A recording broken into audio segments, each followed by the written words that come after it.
You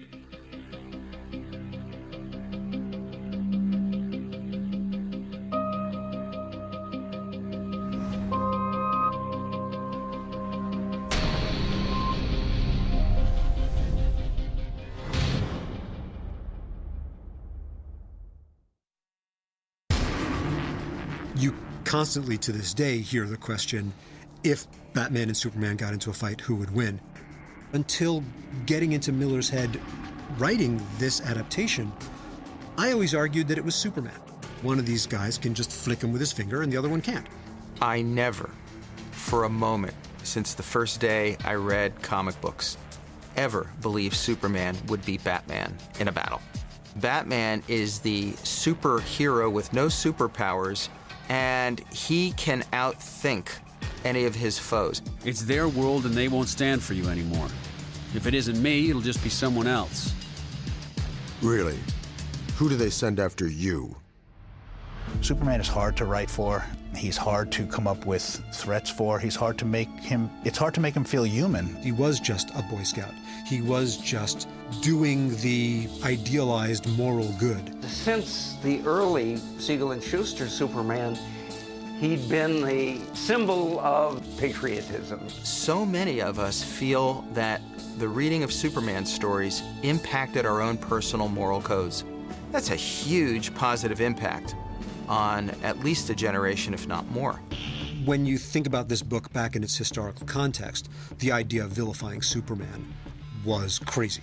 Superman kills more people than Joker in this story, certainly, and implied in the fact that he is the war machine of the president, but he gets to sleep at night because he's been given permission to do it. It's certainly worth asking whether he's really the champion of the people when he's causing all of these problems at the same time. He's the only superhero in the DC universe who is allowed to continue to fight evil. All the rest of them have been put out of commission, including Batman. They're using his name. He could at least release a clear statement against what they're doing. The Batman doesn't exactly come out with statements to the press. No, he can't, because he's an outlaw. At a climactic point in the story, Ronald Reagan says, okay, you have to go take care of this Batman guy now because he's a problem. And, you know, Superman doesn't just go out and just like, I mean, he could just go out there with one blast of heat vision and Batman would just be a stain.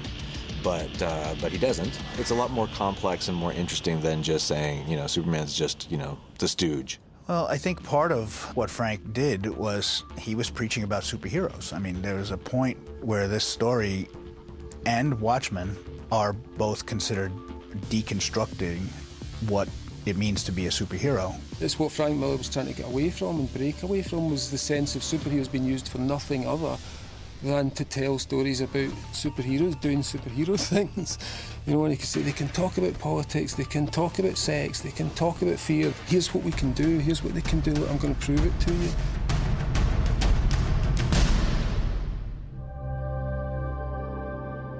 In terms of stories from antiquity, heroic characters that we would associate with figures like Batman, Superman, the one thing that immediately jumps to mind is the conflict between Zeus, the king of gods, and Prometheus.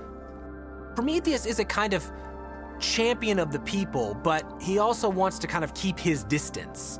Whereas Zeus's approach to the aiding of mankind is slightly more exposed. He wants to be of aid. He wants to, you know, give them things, but mostly because it's going to redound to his credit. I think the analogy of Prometheus Batman is interesting because Batman does not want to become a national hero, right? He does not want to become the people's champion, unlike Superman, who kind of embraces the role, right, of savior.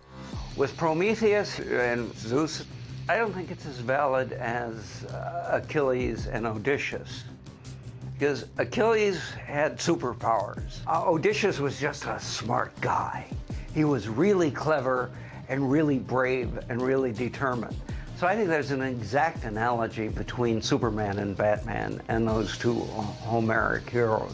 And I think that Frank, in his deconstruction of Batman and the superhero in The Dark Knight Returns, was taking a severe look at what is justice.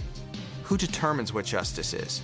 whose interpretation of justice is the right one? Is it Superman's or is it Batman's? What's really clear is Miller's kind of distrust of illegitimate authority in all of its forms. The government is clearly an illegitimate authority. The media is clearly buffoons. And one of the themes that sort of unfolds in the course of this book, of Dark Knight, is the question, well, where does the one true authority come from? You say you answer to some sort of authority. They only want me dead because I'm an embarrassment. Because I do what they can't. What kind of authority is that? Superman needs the permission of the government. And if the government is doing it for the wrong reasons, if the government is doing it for self-preservation or to avoid embarrassment, well, then what kind of authority is that? And therefore, what does Superman represent? Whereas Batman, following his own moral code, then becomes the one legitimate authority in the story. It's an accepted and perfectly legitimate convention of heroic fiction that the hero either dies or wins. It doesn't become heroic melodrama if he goes down to defeat. What I came around to believing at the end of doing this adaptation is, no, if Batman and Superman got into a fight, Batman's the one who would win. The reason is that of the two, Batman's the only one who would be willing to do what's necessary to win that fight.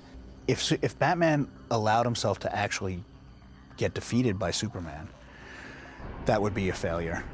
That would be, that would be the end of Batman. I didn't have to go easy on you.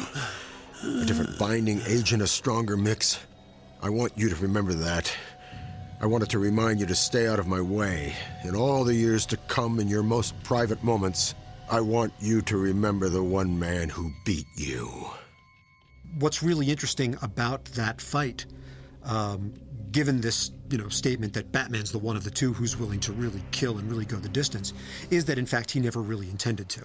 He never intended to die, he never intended to kill, and that what he's really doing, and this is even more to the point of Batman's superiority over Superman, is he's outsmarting him. Batman is putting on theater. He's faking his death, all as part of giving Superman the cover story necessary. The whole fight was staged. The whole fight was there for Reagan and friends to see, and it wasn't the ultimate fight because they didn't really mean it. Basically, the message of that whole fight that Batman leaves Superman with is everything will be better off if we just stay out of each other's way. So I'm going to do this new version of my work that's going to give you the out to not have to mess with me, and I won't mess with you, and we'll be okay. The bottom line is that Superman's in on the outcome. He knows that Batman's not dead. He knows that the fight isn't going to have a conclusion. Superman's in on helping Batman set up the future. He may be fine with letting Ronald Reagan think he killed Batman, but he found a way to be Superman at the end of the story.